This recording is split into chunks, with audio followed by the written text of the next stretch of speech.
antes disso, antes de entrar nessa parte condominial específica realmente, eu quero tratar com você de mais algumas dúvidas, tá? Outra dúvida que é muito comum é em relação à cobrança automática. Como assim, professor, a cobrança automática? Da multa, né? É possível tornar automática a multa para o condômino reiteradamente inadimplente? Ou seja, vai pagando multa automática? Não, tá?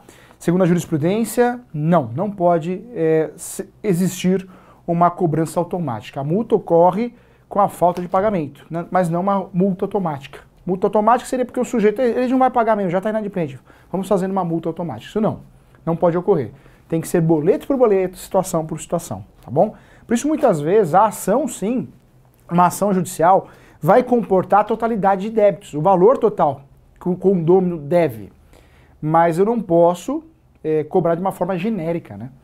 Administrativa genérica. Não, inadimplência por inadimplência, tá? Então também ficou batendo essa tecla, é muito importante tratar desse assunto. Outro detalhe também, tá? Outra pergunta também que parece nosso material. O antissocial pode ser expulso? O condômino antissocial liga o som, né? 10 horas da noite ele liga o som alto, toca piano, toca guitarra, faz encrenca, pendura a cueca na varanda, calcinha na varanda, não sei, ou seja, é o antissocial. Pode ser expulso? Complicadíssima essa história, bem polêmica, hein? A jurisprudência entende que a expulsão do condômino é muito difícil. Por quê? Porque existe o direito de propriedade, né, gente? Se eu comprei um apartamento, eu tenho o direito de propriedade. Tudo bem, o direito de propriedade tem limites. E esses limites, quando são ultrapassados, esse proprietário vai pagar. Vai pagar com multa, ação de obrigação de fazer, ação de obrigação de não fazer. Lembra daquelas ações lá de direito de vizinhança? Vai pagar com danos morais, danos materiais, mas ele não pode ser expulso.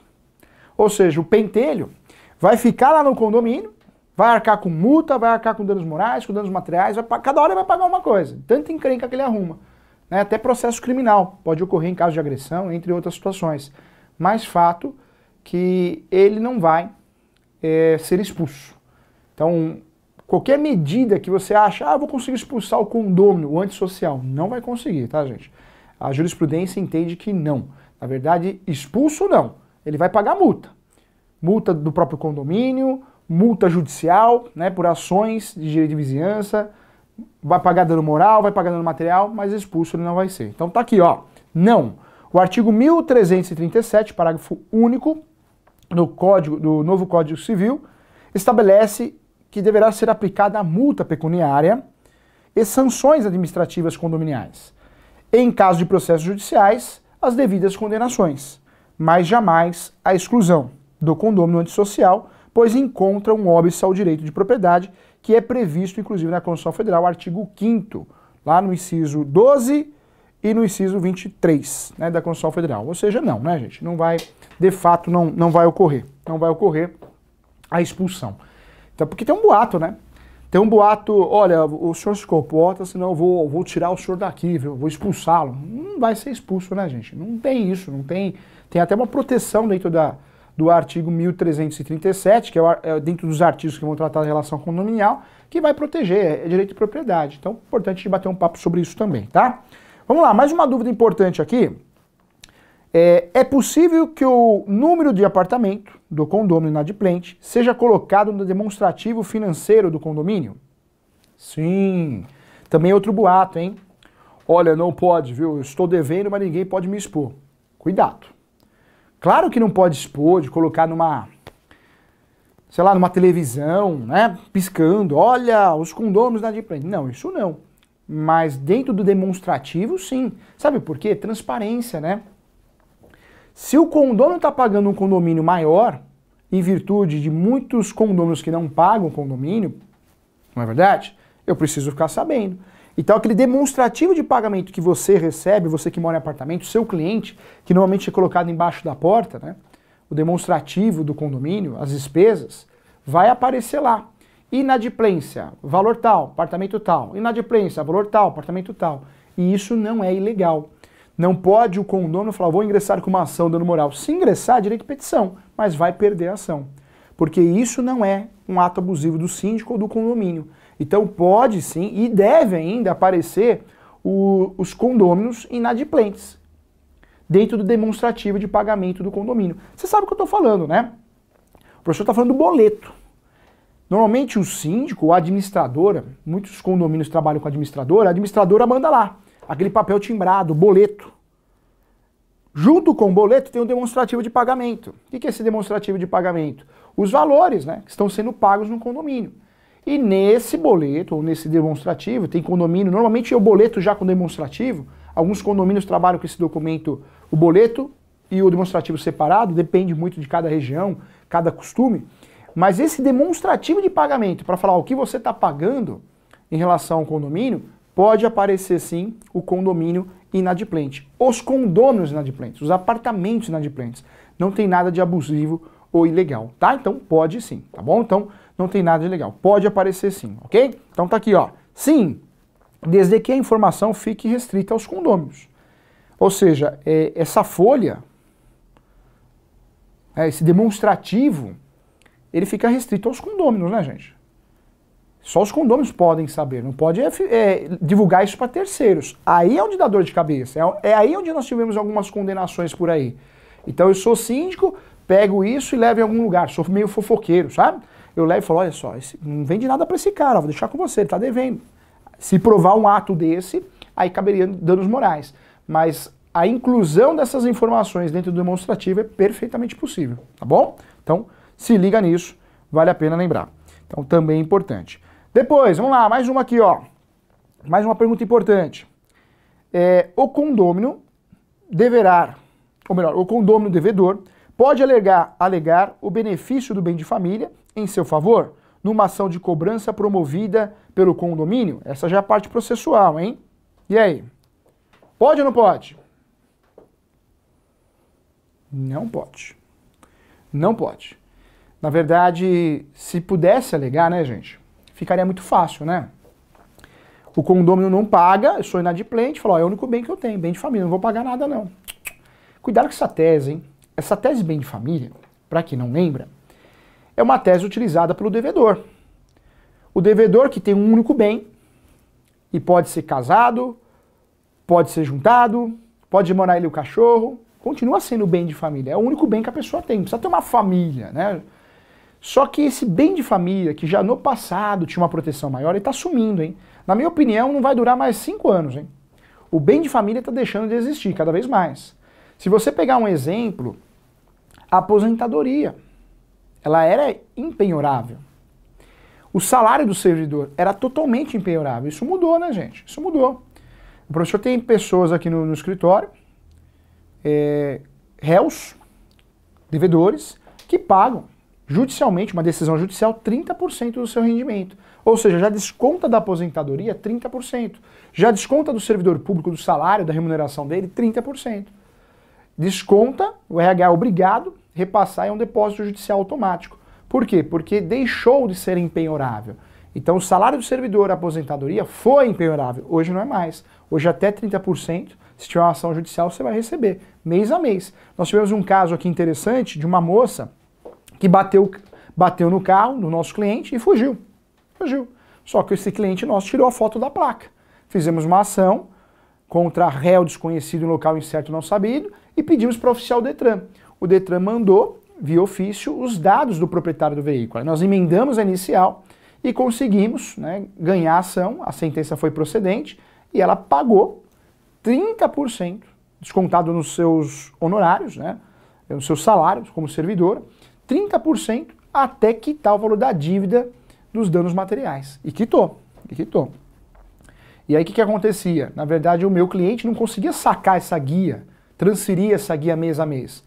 O próprio cartório, o próprio magistrado organizou de fazer uma guia, para não fazer uma guia por mês, cada 5 valores juntados, né, descontados e juntados no processo, fazia uma guia. Então, cada 5 meses, o meu cliente ia lá e conseguia fazer o levantamento da guia de 5 parcelas que foram descontadas de 30%. Então, olha que interessante, tá? Então, isso acontece. Então, vale a pena lembrar que não tem, nessa situação, o bem de família não é uma alegação forte, é uma alegação fraca. Nós vamos ter a aula de leilão, muito legal essa aula, muito bacana. Muita gente em leilão, quando vai perder o imóvel em leilão, o advogado, quando é contratado, ele alega essa tese, olha, bem de família, furada, hein? Furada. O bem de família não cola em leilão, hein, gente? Se você é contratado por um cliente que está perdendo um imóvel a leilão, se você usar essa tese de bem de família, a chance de você perder é gigantesca. O seu cliente perder.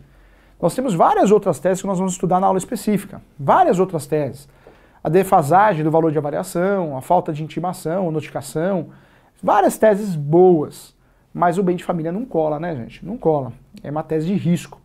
Poucos juízes ainda entendem que existe esse bem de família para efeitos de leilão. Talvez um embargo de terceiros, alguma coisa assim, que você consiga evitar, suspender o leilão. Vamos conversar sobre isso na aula própria. Mas o que eu quero deixar claro aqui para você é que o bem de família cada vez mais está sumindo, tá? Então não cola. Não adianta o condômino inadimplente falar tese bem de família. Não vai colar, vai perder o apartamento. Ainda mais com essa tese, né? Então essa tese deixou de ter força, hein? Então olha a resposta aqui, não. O benefício do bem de família não é estendido aos imóveis penhorados em razão de débitos condominiais, por força expressa de disposição da Lei 8.009 de 90, posto ser hipótese de cobrança de contribuição devida em função do imóvel familiar, que é a Lei 8.009 de 90.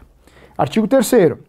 A impermeabilidade é oponível em qualquer processo de execução civil, fiscal, previdenciário e trabalhista, ou de outra natureza, salvo o motivo, aí aparece o inciso, para cobrança de impostos, predial, territorial, taxas e contribuições devidas em função do imóvel familiar, ou seja, o condomínio. Então não cola, tá, gente?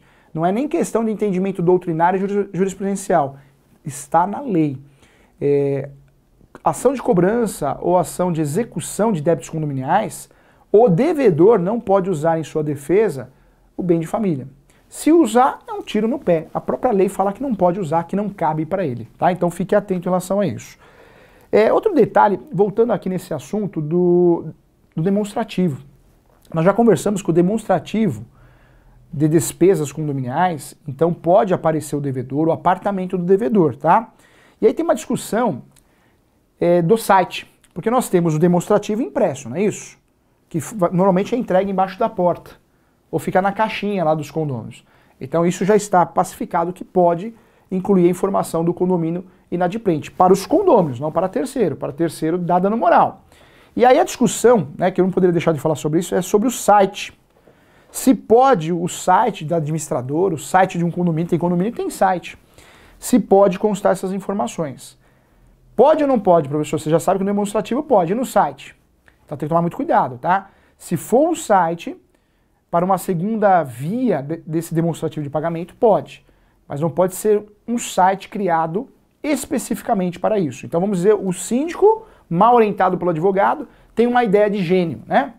E o advogado ainda concorda. Criar um site para colocar o nome nos adimplentes. Danos morais, vai ter dor de cabeça.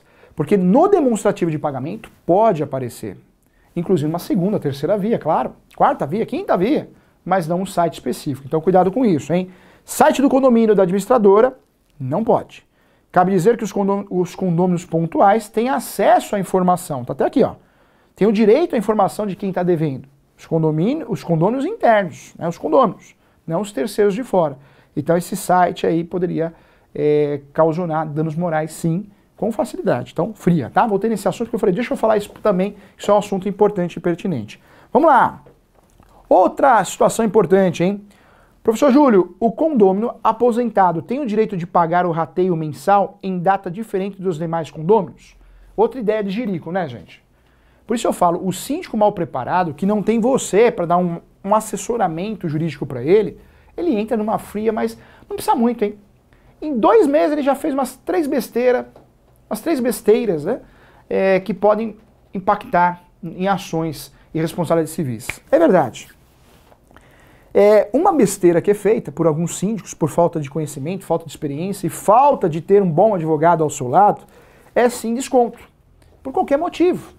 E tem síndico que cai nessa, né, gente? O senhor é aposentado, o senhor terá um desconto de 10%. Não existe isso.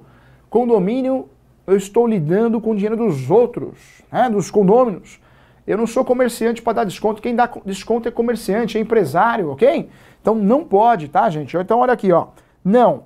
Lei alguma permite o pagamento de rateio condominial em data diferenciada. Nem desconto e nem data diferenciada. Desconto não, e data diferente também não. Mas ele é aposentado, não importa. Ou seja, o síndico ele tem que entender, essa tem que ser a sua orientação, hein? Que ele não pode fazer média com o dinheiro dos outros. Não pode fazer média com o dinheiro dos outros, senão ele vai se dar mal, ok? Não pode fazer essa bobagem, não pode fazer essa besteira. Então não tem nada de desconto e muito menos data de pagamento diferente. Porque acontece, né, gente? O aposentado fala, olha, eu só recebo dia 15, viu? O condomínio é dia 5, né? Eu só recebo dia 25. Eu poderia pagar? Aí vai o síndico sem orientação jurídica ou sem conhecimento e acaba assumindo uma responsabilidade de pena civil, né?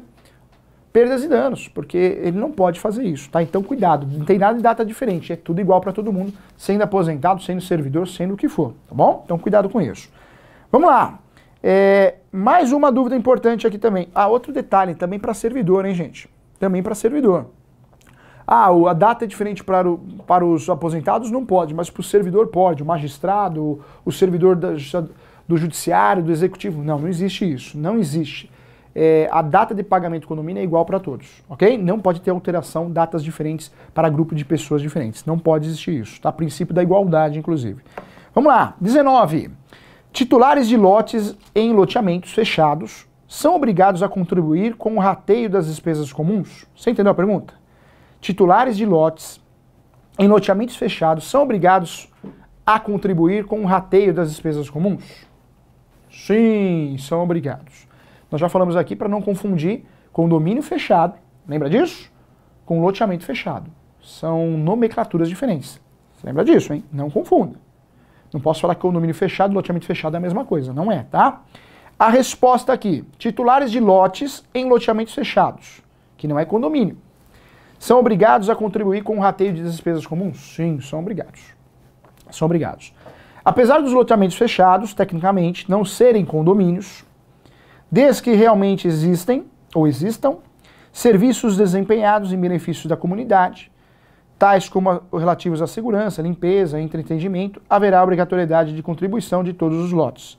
O contrário seria legitimar o enriquecimento injusto. Então, já está pacificado isso também. Também uma dúvida que a gente tinha que responder aqui também, tá? Vamos lá, tem mais. Aqui é oficina de prática, né, gente? A gente precisa tratar dessas questões práticas. Você que é advogado e está me assistindo, você sabe que essas são as perguntas do dia a dia. São perguntas que o cliente vai perguntar ao síndico, conselho, os condôminos, e se você não sabe responder, se você gaguejar, realmente vai demonstrar insegurança. A nossa pós tem o objetivo, eu falei para você que até o final do curso você vai ter segurança de fato em qualquer negócio imobiliário. Segurança na resposta, você vai ter noção, vai saber como funciona. Então, precisa saber. Tem muitos corretores fazendo a nossa pós também, a mesma coisa o corretor, né, gente? O corretor, quanto mais bem preparado, mais facilmente ele fará bons negócios, porque ele sabe, ele conhece. Vamos lá, olha só. Outra dica também, hein? Outra dica também que é objeto de pergunta. Então vamos lá. Quem é responsável pelo pagamento dos débitos condominiais de unidades financiadas, retomadas pelo banco? Pergunta boa essa também, hein, gente? Pergunta boa. Tome água aí, hein? Você que está me assistindo, já falei. A aula online é longe da televisão, longe do cachorro, do papagaio, né? Sei bem que tem gente que assiste a aula com 2 filhos no colo, um em cada perna. Não pode, hein? Não pode. Vamos lá, presta atenção aqui, que essa pergunta é importante, hein? De quem que é a responsabilidade de um imóvel financiado, retomado pelo banco? Nós vamos estudar essa matéria também, né, gente? Nós vamos estudar essa matéria relevante, que é a alienação fidejussória, né? Nós vamos tratar todos os financiamentos imobiliários, revisões, rescisões. A nossa pós não vai passar nada batido. Tudo que faz parte do mundo dos negócios, transações imobiliárias, direito imobiliário, nós vamos saber aqui na nossa pós, nós vamos discutir. Então nós vamos ter uma aula específica. Mas aproveitando o assunto condominial, é uma pergunta que é feita, né? O banco, quando financia um imóvel para o terceiro, de certa forma é um aluguel. Você paga um aluguel, não é isso? Se você não pagar a prestação, o que eu faço, eu, banco? Através de uma cláusula no contrato, eu mando para leilão para fazer liquidez, para fazer dinheiro.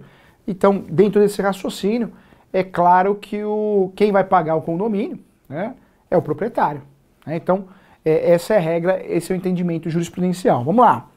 Por força do artigo 1345 do novo Código Civil, É interessante que a natureza é próprio terreno. A dívida deve ser paga pelo condômino, ou seja, o proprietário. Se o banco for o proprietário, ele responde pelos débitos condominiais, ou seja, o banco vai ter que pagar. O professor prestou serviço para um banco, eu vou falar o nome, Bradesco. Sabe o que aconteceu? É engraçado, né, gente? Eu não sei, a coisa quando fica muito grande, ela fica mal feita. Por isso o sonho dessa pós aqui, que aconteceu, graças a você, agradeço muito, é um sonho que eu fico muito feliz. É uma pós mais artesanal, né, gente? É uma pós que a gente vai ter um encontro facultativo, vamos criar outros encontros, a ideia é que tenha alguns encontros pela plataforma Zoom, para a gente interagir em alguns temas específicos. Ou seja, é uma pós artesanal, com amor e carinho, onde o meu compromisso com você e a escola é realmente discutir todos os assuntos de direito imobiliário. Quando a coisa fica muito grande, se perde, né? Se perde. Então, olha que interessante, o Bradesco, o professor prestou serviço para o Bradesco, poxa, ele não queria pagar, às vezes, 4 meses de condomínio. Discutia judicialmente, tese para não pagar. Poxa, talvez a liquidez que tem, o banco vai lá e paga e resolva o assunto de forma fácil, rápida, célere, né? Mas não, prefere levar para discussão. É um gasto com jurídicos, é um gasto com custas processuais. É lógico, a coisa é muito grande, é interesse que fique discutindo, né? É muito esquisita as coisas, não tem lógica, né? O banco ele pode ganhar tempo com essas ações, mas na minha opinião não é inteligente isso. Porque o banco ele não vai ganhar tempo, ele vai ter despesa. Se o banco tem dinheiro com juros, o banco é um agiota legalizado, ele paga facilmente. Está pacificado o assunto, né, gente? A cota condominial é sim de responsabilidade do proprietário. Se o banco é o proprietário, próprio terreno, obrigação próprio terreno, ele tem que pagar. É engraçado, o professor prestando serviço para essa instituição financeira, o departamento jurídico exigia, né, que recorresse recurso em cima de recurso. Ou seja, muitas vezes a despesa das custas judiciais dos recursos eram maiores que o próprio débito. Porque a gente está falando de 3 meses, 2 meses. Complicado, né? O banco, muitas vezes, na minha opinião, não é uma estratégia dessa diretoria, uma estratégia inteligente. Aí você vai falar assim, mas dinheiro faz dinheiro. Enquanto não paga, o banco está emprestando esse dinheiro. Sim, concordo, dinheiro faz dinheiro, né? E o banco ganha dinheiro com dinheiro. Mas nesse caso não, ele não está ganhando dinheiro, ele está tendo despesa, né? Então é uma estratégia, na minha opinião, errada, né? Recorrer só por recorrer ganhar tempo. Eu acho que o pequeno empresário, o médio empresário, talvez ganhe tempo. Talvez seja realmente interessante. Agora o banco tem várias ações, não é melhor já fazer acordo, já pagar, já resolver? Né? Não sei. Gasta com jurídico, terceirizado, complicado. Então, fato é que está lá no artigo 1345, é de responsabilidade do proprietário. Obrigação próprio terreno. Isso aqui já está pacificado, tá? Inclusive, é o entendimento do Superior Tribunal de Justiça e muitos tribunais de justiça estaduais. Aqui, ó, aparece aqui, ó. É o que ilustra o julgado abaixo, oriundo do Superior Tribunal de Justiça. Condomínio, despesa, obrigação, próprio terreno. O adquirente de unidade condominial responde pelos encargos existentes junto ao condomínio, mesmo que anteriores à aquisição. Ou seja, eu assumi hoje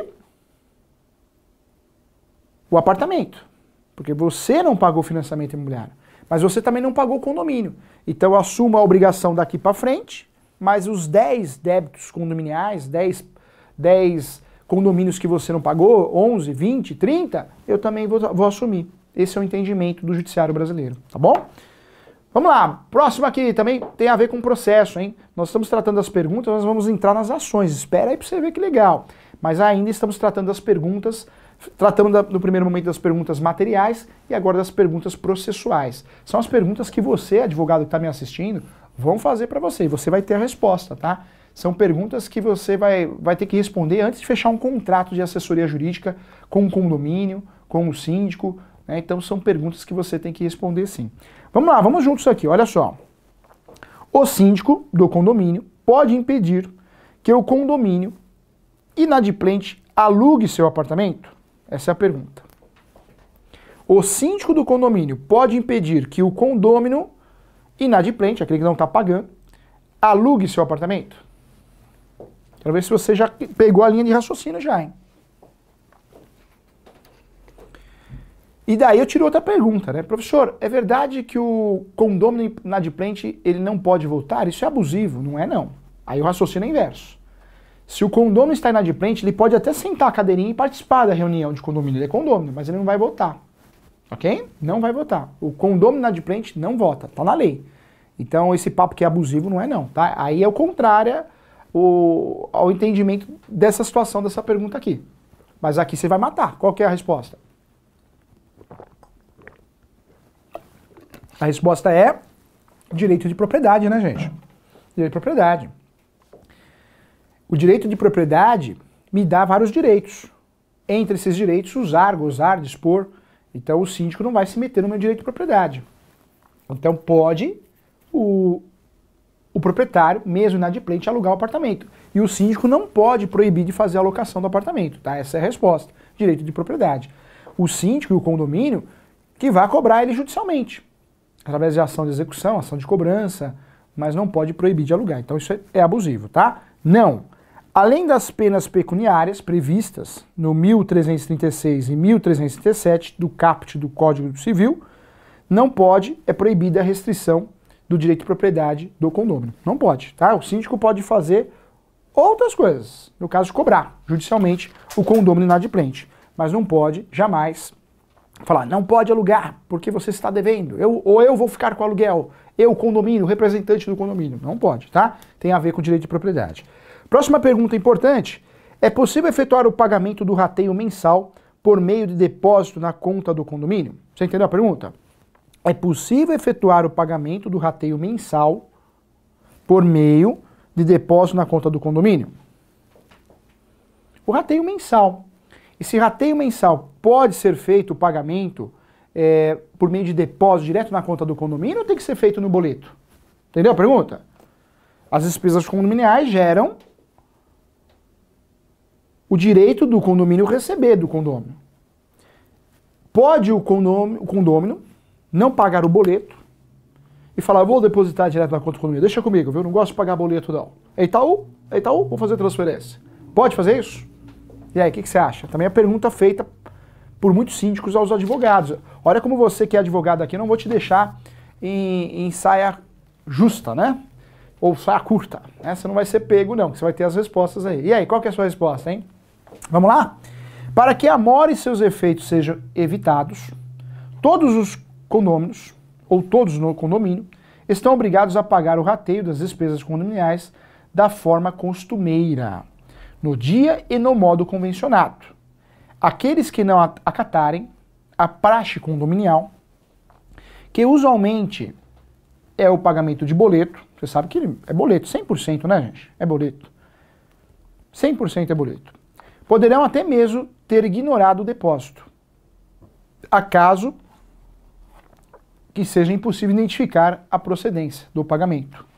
Ou seja, poderão ainda ter que pagar multas, juros e correção monetárias incidentes pelo descumprimento da forma de pagamento. Ou seja, o que quer dizer, né, o artigo 1336 do Código Civil? Não, a resposta é não. Não pode um condômino pagar de um jeito, outro pagar do outro, vira bagunça, né, gente?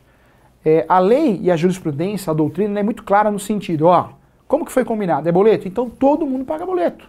E a data é igual para todo mundo. Não tem esse negócio, eu faço o depósito. Porque se faz o depósito, depois fica difícil de identificar, dá confusão. Então pode o síndico cobrar multa. Falar, você pagou? Então eu vou te cobrar multa. Mas eu paguei, como que eu paguei na data, como que eu vou pagar a multa? Mas você pagou de forma errada. Tá? Então cuidado, hein? Não pode depois o condomínio falar, eu vou processar o condomínio e pedir danos morais, viu? Porque eles estão me cobrando cobrança indevida. Eu paguei, depositei. Você não vai ganhar essa ação. Pelo contrário, numa reconvenção você vai ser obrigado a pagar ainda juros e multa, tá? Então cuidado com isso. Então não pode. Senão vira bagunça, né, gente? Então a lei aqui, ela aplica o bom senso, né? Cada um paga de um jeito, já pensou a bagunça? Então cuidado com isso. Vamos lá, mais uma aqui, ó. Qual o prazo para a propositura da ação de cobrança de cotas em atraso? Já na parte processual, hein? Qual que é o prazo? Professor Júlio, eu só posso propor ação depois de 3 meses do débito, né? Igual o despejo. Então onde tiraram isso, gente? Já pensou, você é advogado, está negociando com o condomínio, tem uma pergunta dessa e fala uma besteira dessa. ou já fechou o contrato, o síndico vai rescindir o contrato. Eu falei, isso aí não sabe nada de direito condominial. Esse daí deve saber de outra coisa, deve ser advogado que mexe só com a aposentadoria. Que é isso que eles fazem com o sujeito que realmente dá uma resposta muito fora da curva. Né? Cuidado, tá? Qual que é a resposta aqui? Nós podemos ingressar com a ação de cobrança ou ação de execução no dia seguinte do débito. É claro que não é comum fazer isso. Quando o condômino está inadimplente, o ideal é que ele pague juros e multa dentro de até 30 dias, porque pode acontecer um atraso, em virtude de uma fatalidade, atraso no salário, foi viajar, né? Passou esse período de 30 dias, o ideal é que tenha uma cobrança extrajudicial, talvez a própria administradora de condomínio, o próprio advogado contratado manda uma notificaçãozinha, e depois a ação. Isso é o comum, mas não porque seja um procedimento obrigatório, porque é um procedimento respeitoso, né? Mas o atraso implica, sim, no direito de ação do condomínio, representado pelo síndico, no dia seguinte, tá, gente? Então, olha só a resposta aqui, ó. A partir do momento que se descumpre a data do vencimento fixado para o pagamento das contribuições condominiais, a ação de cobrança pode ser proposta. Contudo, é inconveniente que seja feita de forma célere. Necessário, sim, por bom senso, fazer uma cobrança de forma amigável. Normalmente é feita em até 3 meses. Então, normalmente é feita por mera liberalidade, a tentativa de cobrança, né, amigavelmente, através de uma notificação, um e-mail, amigavelmente, até 3 meses. Mas não é que o condômino ou o síndico seja obrigado a fazer isso. Pode já ingressar com uma ação no dia seguinte, tá bom? Então, fique atento em relação a isso, tá? Vale a pena aqui. Por fim, vale lembrar que tem prescrição, né, gente? Se o síndico ficar dormindo no ponto, tem prescrição. Pergunto para você, qual que é o prazo prescricional para a dívida de condomínio? Você lembra? Quando a gente fala de prescrição, tá tudo lá no artigo 505 e 506 do Código Civil, hein, gente?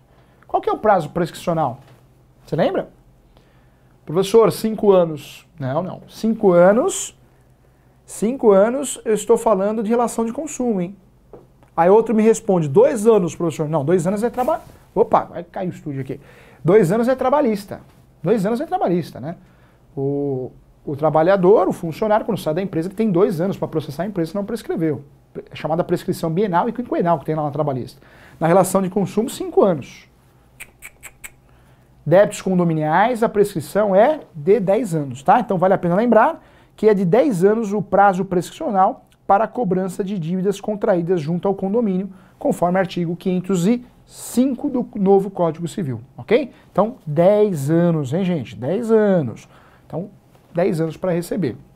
Lembrando que aqui, quando o prédio cobra o condomínio inadimplente, ele pode, inclusive, também pedir adjudicação. Eu tenho um apartamento que o condômino não pagou o condomínio, né? E esse apartamento tem o costume de fazer adjudicação. O prédio já tem 12 apartamentos. E engraçado que o prédio faz a adjudicação, né? Isso é uma postura dos síndicos, e alugam, né? Então geram receita. 12 apartamentos são do prédio. Olha que interessante. Então, vale a pena lembrar o prazo prescricional 10 anos aí, direito processual, hein? Vamos lá, eu espero você na próxima aula. Até já!